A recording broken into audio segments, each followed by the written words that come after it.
Assalamualaikum warahmatullahi wabarakatuh. Hai semuanya, kenalin aku Desi Rizmanasari, mahasiswa program studi bimbingan konseling Islam dengan mata kuliah pengantar psikologi dengan dosen pengampu Bapak Muhammad Hasan Abdillah SPSI MPSI. Jadi, saya di sini akan menjelaskan tentang aliran humanistik.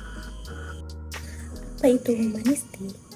Humanistik adalah teori pendidikan yang mengedepankan atau menjelaskan sesuatu yang berhubungan dengan memanusiakan manusia serta menunjukkan potensi dari dalam jiwa peserta didik. Jadi di dalam aliran humanistik ini umumnya itu dianggap berhasil jika peserta didik ini mampu memahami lingkungannya dan dirinya sendiri. Jadi teori belajar ini itu dinilai oleh si pelaku, bukan dinilai oleh pengamatnya. Selanjutnya adalah teori humanistik menurut para ahli. Yang pertama ada Arthur Holmes. Jadi Arthur Holmes ini memiliki pendapat bahwa belajar itu merupakan hal yang biasa terjadi di mana saja dan tatkala bagi seseorang yang ada artinya. Jadi guru ini itu tidak bisa memaksakan seseorang untuk mempelajari berbagai hal yang tidak disukai atau dianggap tidak relevan bagi peserta didik ini. Maka ketika muncul perlawanan, hal itu tuh sebenarnya merupakan bentuk perilaku buruk yang mencerminkan ketidakmauan seseorang untuk mempelajari hal yang bukan diminatinya, karena sama saja peserta didik ini melakukan sesuatu yang baginya itu tidak mendatangkan kepuasan atau manfaat. Yang kedua ada Abraham Maslow. Jadi Maslow sendiri ini berpendapat bahwa proses belajar pada manusia itu merupakan proses yang dilaluinya untuk mengaktualisasikan dirinya. Jadi belajar ini itu sebuah proses untuk mengerti sekaligus memahami siapa diri kita sendiri, bagaimana kita menjadi diri kita yang lebih baik lagi, dan sampai potensi apa yang terdapat pada diri kita untuk kita kembangkan ke arah yang lebih baik lagi. Selanjutnya ada Karl Ransom Rogers. Jadi ini berpendapat bahwa belajar yang sebenarnya itu tidak berlangsung bila tidak ada keterlibatan intelektual maupun emosional peserta didik.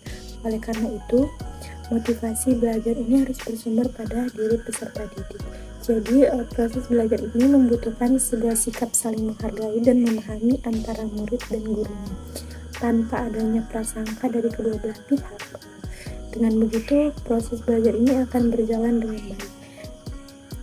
Rogers juga membedakan dua ciri belajar, yaitu belajar yang bermakna dan belajar yang tidak bermakna. Belajar yang bermakna ini terjadi jika dalam proses pembelajaran ini melibatkan aspek pikiran dan perasaan peserta didik. Sedangkan belajar yang tidak bermakna terjadi jika dalam proses pembelajaran melibatkan aspek pikiran akan tetapi tidak melibatkan aspek perasaan peserta didik. Baik, selanjutnya adalah prinsip-prinsip teori humanistik. Yang pertama itu manusia mempunyai keinginan alamiah untuk belajar. Jadi pada dasarnya itu manusia itu pasti memiliki rasa ingin tahu dan keinginan untuk mengeksplorasikan pengalaman barunya. Yang kedua, siswa harus dapat memilih apa yang mereka ingin pelajari. Jadi siswa ini akan termotivasi untuk mengkaji materi dan bahan ajaran jika terkait dengan kebutuhan dan keinginannya. Yang ketiga, mendorong keinginan siswa untuk belajar dan mengajar mereka tentang cara belajar. Jadi siswa ini harus memotivasi dan merangsang dirinya pribadi untuk belajar sendiri. Yang keempat, perlunya siswa terhindar dari tekanan lingkungan.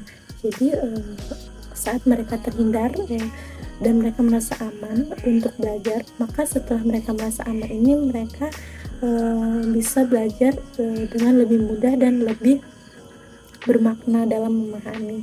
Yang terakhir, belajar akan cepat dan lebih bermakna bila bahan yang diajarkan ini atau yang dipelajari relevan dengan kebutuhan peserta didiknya. Selanjutnya ada kelebihan teori belajar humanistik. Yang pertama itu tumbuhnya kreativitas peserta didik. Jadi dengan belajar aktif dan mengenali diri sendiri, maka kreativitas yang sesuai dengan karakternya ini akan muncul dengan sendirinya. Jadi dengan begitu akan muncul keragaman karya.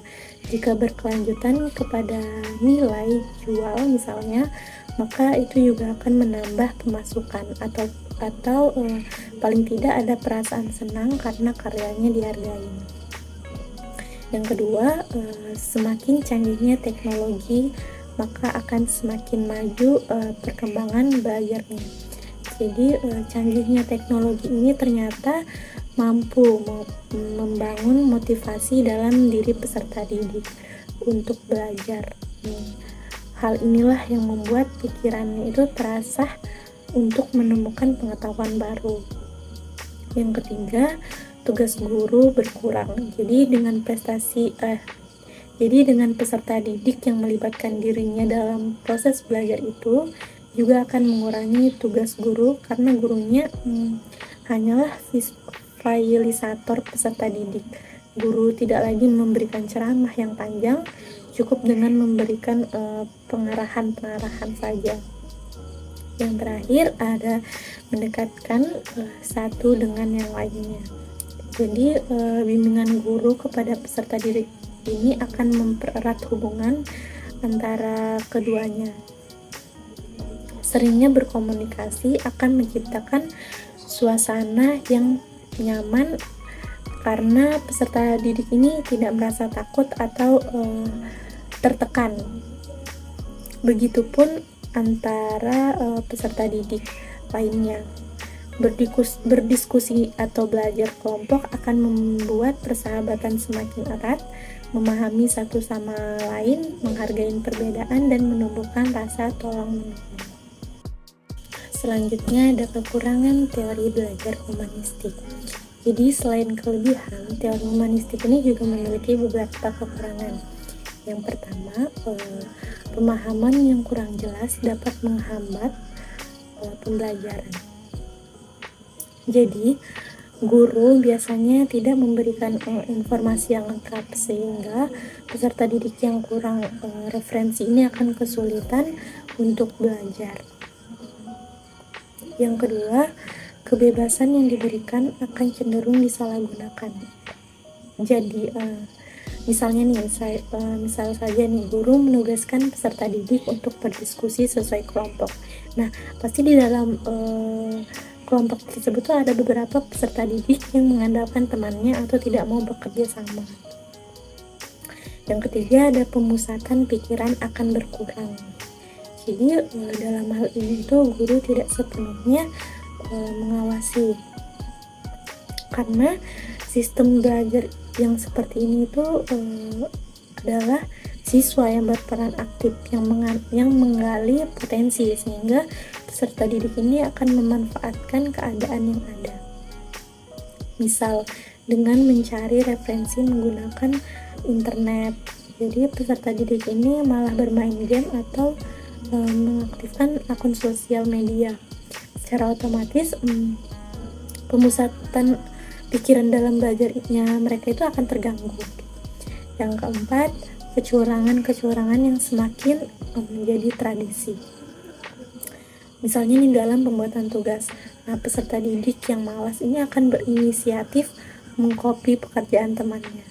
Jadi ini tuh akan mengurangi kepercayaan guru maupun temannya kepada diri peserta didik itu. Sekian penjelasan dari saya. Semoga penjelasan dari saya dapat bermanfaat untuk kita semua. Dan apabila ada tutur kata saya yang kurang berkenan di hati Anda, mohon untuk dimaafkan. Sekian dan sampai jumpa. Wassalamualaikum warahmatullahi wabarakatuh.